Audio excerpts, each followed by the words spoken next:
اور ایک دعا ہے ربنا حب لنا من ازواجنا و ذریاتنا قرۃ اعین، اس میں تو صاف صاف الفاظ آئے ربنا حب لنا، اے ہمارے رب ہمیں دے دے، اے ہمارے رب، میں ترجمہ کر رہا ہوں آیت کا، ربنا حب لنا، اے ہمارے رب ہمیں دے دے، من ازواجنا، ہماری بیویوں سے، اگر عورت پڑھ رہی ہے تو اس کا مطلب ہمارے شوہروں سے، وذریاتنا، اور ہماری اولاد سے، قرۃ اعین، ہماری آنکھوں کی ٹھنڈک دے دے۔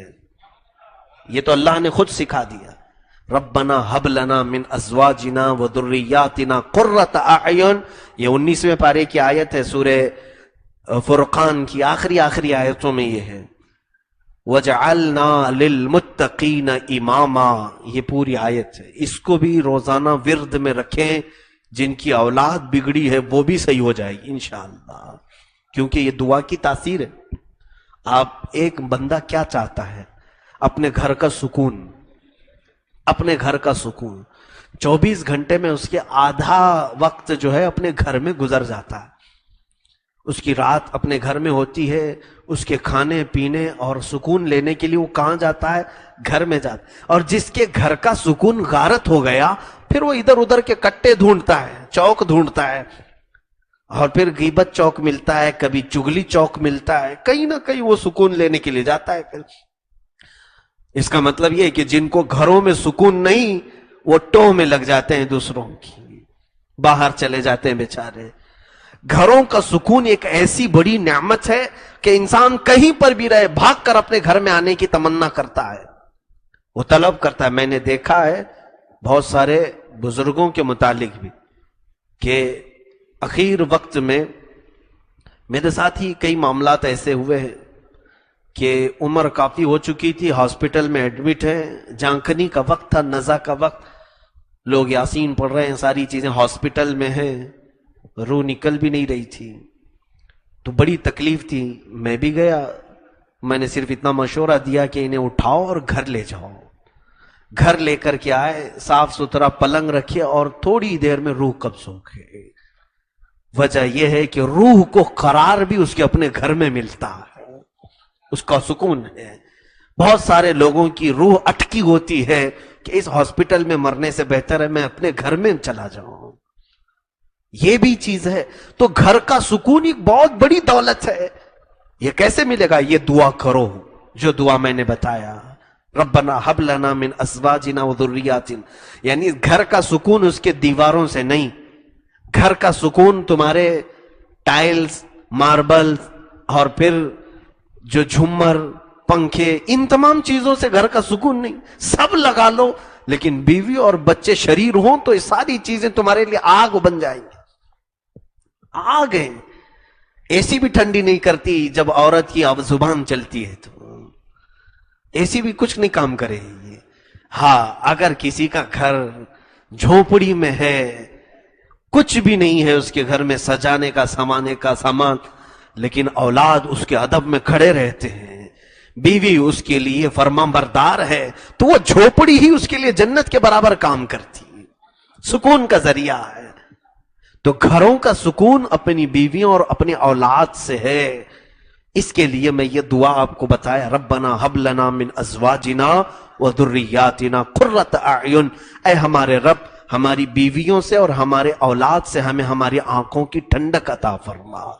تو اس آیت کو میں پورا بیان نہیں کر سکا، صرف اتنی بات ہے، وعاشروہن بالمعروف، تم اپنی عورتوں کے ساتھ اچھا سلوک کرو۔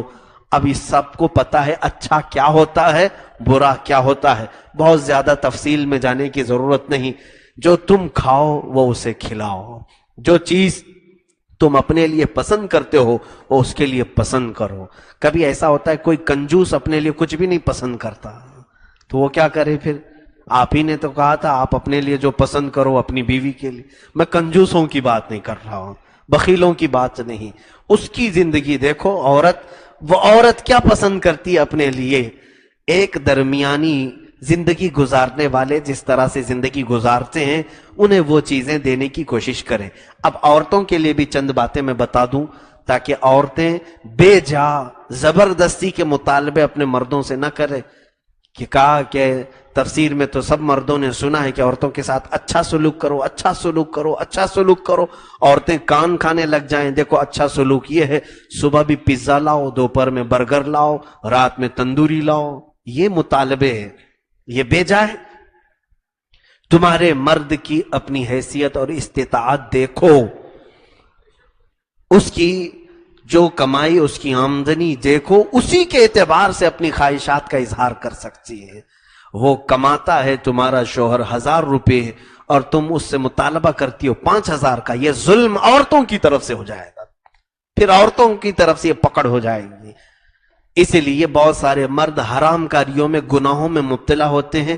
کبھی بے جا مطالبے ہیں اولاد کے اور عورتوں کے. تو میں نے گھر کے یہ دونوں طریقوں کو بتا دیا، کیونکہ گھر کے لیے 2 پہیے ہیں، ایک شوہر اور ایک بیوی. 2 میں سے ایک بھی پنچر ہو گیا تو گاڑی وہیں رک جاتی ہے، آگے نہیں بڑھے گی. دونوں پہیوں کو مضبوط ہونا چاہیے، کسی کی بھی ہوا نہ نکلے اور کسی میں ہوا زیادہ بھی نہ آ جائے، نہیں تو ڈس بیلنس ہو جاتا ہے گھر. مرد میں اگر ہوا زیادہ بھر گئی تو پھر وہ عیاشی کرنے چلا جاتا ہے، یا عورت میں ہوا زیادہ بھر گئی تو گھر چھوڑ کے بھاگنے کی چکر میں رہتی ہے. ہوا زیادہ ٹائر میں ہونا بھی گاڑی کے لیے مشکل ہے، اور ہوا کم ہو جانا بھی مشکل ہے. درمیان میں رکھو، چیک کرا لو بزرگوں سے کہ کتنے ٹیمپریچر پر گاڑی کو چلنا چاہیے.